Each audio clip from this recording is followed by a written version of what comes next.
Hey everybody, today is the 2nd of February 2021. I am in Biggs Junction, Oregon, here at the Pilot, and I'm on my way to Grandview, Washington to drop off a load. Then I'm going to pick up a load in Yakima, Washington, run it all the way out to Cleveland, Ohio.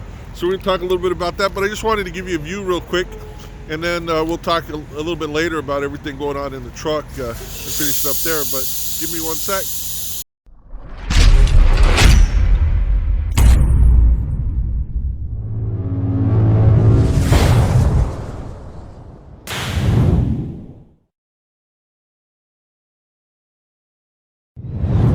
Well, this is my view right here from Biggs Junction. This is the Columbia River, and we're going to go across that bridge right there. On the other side of the river there is Washington State. So the Columbia River is sort of the state line, if you will. Good sized river. We're going to go across that bridge, as I said. We just came through Oregon. We picked up a load in Tracy, California, and running it up here to Washington. So it's been interesting. We had a little bit of weather, and we're probably going to run into some more. So we'll talk about it a little bit later. But I just thought I'd give you this view. Again, that's just a massive river right there, and we'll talk about it a little bit later. Anyway, hey, I'm back, and you saw a little bit of video of me to the Columbia River. After I got done there, I drove from Biggs Junction, Oregon, right there to Grandview, Washington, to make my delivery. Then I drove 40 miles deadhead to Yakima, Washington, to pick up a load that's run into Cleveland, Ohio. So we're going to be running that over the next few days. Going to be an interesting run. I'm looking forward to it. A couple things we got. It was an eventful day after I left. Had a guy that after I picked up my load and I was getting ready to head to scale it, this guy comes along in this lowrider brown truck, and he starts honking his horn, and I'm looking, and I have my window down, and he rolls his window down. He says, "Hey, you got to pull over. I think you hit my truck or whatever with your truck." And I had been, and he says, "You're going around this curve like this. The road sort of winds a little bit." And you got to be careful about your trailer when you're doing that, and I always am. I keep an eye on my trailer to make sure that it stays in the lane, and I had done that, and when he came up to me, I was in the right-hand lane. There's two lanes going both directions, so 2 lanes this way and 2 lanes this way, and a center divider or a center turn lane. So he comes up to me, and I was on the right-hand lane, so if I would have hit him or whatever, it would have been on his passenger side of his car. And I looked at his truck, and I could look up and down, and there was nothing to it. There was no issue whatsoever. And so I said, "I'm going to follow me, and we'll find a place that I can pull over, and we'll see if they can check the cameras." Well, I don't think he liked that, and so he pulls in front of me. Tries to take a picture of my license plate, and then he just bolted. He just disappeared. So I have a feeling something was a little hinky about that, or a little hokey about that, or however you want to put it. But something not on the up and up. And I think we're starting to see more of that. If you've been around the country, or whether you're a driver or you've just been driving around, you're seeing more and more of these billboards of these lawyers, and they're targeting truck drivers and trucking companies. All they talk about is, if you got hit by a truck or whatever, call us and we'll sue or whatever. And I think it's got people the idea that that's a quick way to make a buck, and I hate that. So, but in this case, there wasn't. I'm pretty confident there wasn't anything to it. Like I said, I went and I called our risk management, who you're supposed to call if there's an accident or if you have a report like that or whatever.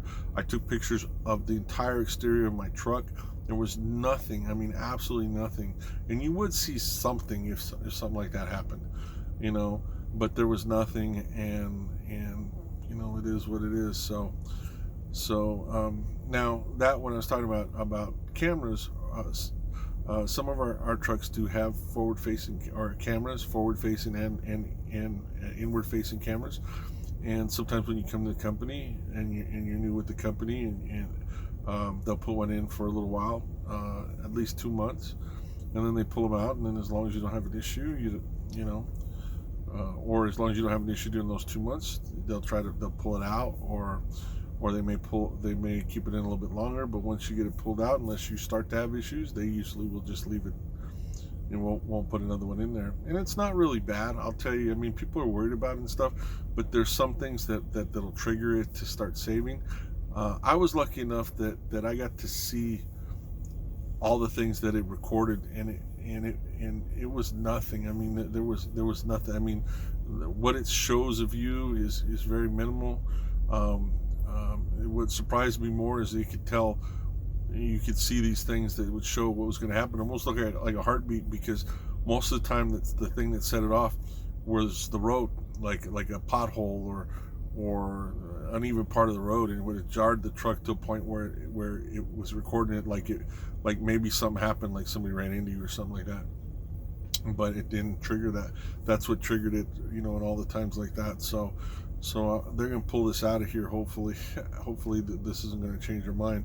But they're gonna pull it out of here next time I can get to a shop. So we're gonna do that and go from there. But I'm gonna mount my own, because for stuff like this, it really makes a big difference. I mean, to have that where, and when I mount my own, I can control that. So I'm looking forward to that.